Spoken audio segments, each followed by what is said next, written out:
Mening bir yigitim bor. Anchadan beri gaplashamiz, lekin turmush qurishimiz amr mahol. Muhabbat seriyasining 3-qismi. Men katta opaman. Singillarimga yigit masalasi juda nozik ekanligini, ular baribir qiz boladan foydalanib, keyin tashlab ketishlarini qanday tushuntiray? O'zim bosib o'tgan yo'lni ularga ravo ko'rmayman, deb obunachilarim ko'p yozadi. Maslahat berishimdan oldin yigit va qizlar o'rtasida o'tkazilgan so'rovnoma haqida gapirib bersam, 100 ta qiz va yigitlardan nikohni afzal ko'rasizmi yoki sinashib yashab ko'rgandan keyin turmushmi deb savol qo'yilganida 80% qizlar nikoh orqali oila qurishni tanlagan bo'lsa, 90% yigitlar oldin muhabbat qissalari bo'lishni istashgan. Endi bu javoblarni tahlil qilsak, yigitlar qizlarning soddaligidan foydalanib ko'ngil xushlik qilishni tanlashdi. Keyin esa gaplashgan qizlar emas, balki yigitlar bilan bo'lmagan pokiza qizni turmush o'rtog'i sifatida tanlashadi. Hurmatli opa-singillar, agar siz ham hozirda aldovlarga ishonib yurgan bo'lsangiz, bu video siz uchun bir belgi bo'lsin. Chunki o'z ziynatingizni asrash sizning burchingizdir. Alloh taolo Nur surasida aytadi: "Pok ayollar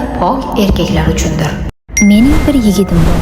Anchadan beri gaplashamiz, lekin turmush qurishimiz amr mahol. Muhabbat seriyasining 3-qismi. Men katta opaman. Singillarimga yigit masalasi juda nozik ekanligini, ular baribir qiz boladan foydalanib, keyin tashlab ketishlarini qanday tushuntiray? O'zim bosib o'tgan yo'lni ularga ravo ko'rmayman, deb obunachilarim ko'p yozadi. Maslahat berishimdan oldin yigit va qizlar o'rtasida o'tkazilgan so'rovnoma haqida gapirib bersam, 100 ta qiz va yigitlardan nikohni afzal ko'rasizmi yoki sinashib yashab ko'rgandan keyin turmushmi deb savol qo'yilganida 80% qizlar nikoh orqali oila qurishni tanlagan bo'lsa, 90% yigitlar oldin muhabbat qissalari bo'lishni istashgan. Endi bu javoblarni tahlil qilsak, yigitlar qizlarning soddaligidan foydalanib ko'ngil xushlik qilishni tanlashdi. Keyin esa gaplashgan qizlar emas, balki yigitlar bilan bo'lmagan pokiza qizni turmush o'rtog'i sifatida tanlashadi. Hurmatli opa-singillar, agar siz ham hozirda aldovlarga ishonib yurgan bo'lsangiz, bu video siz uchun bir belgi bo'lsin. Chunki o'z ziynatingizni asrash sizning burchingizdir. Alloh taolo Nur surasida aytadi: "Pok ayollar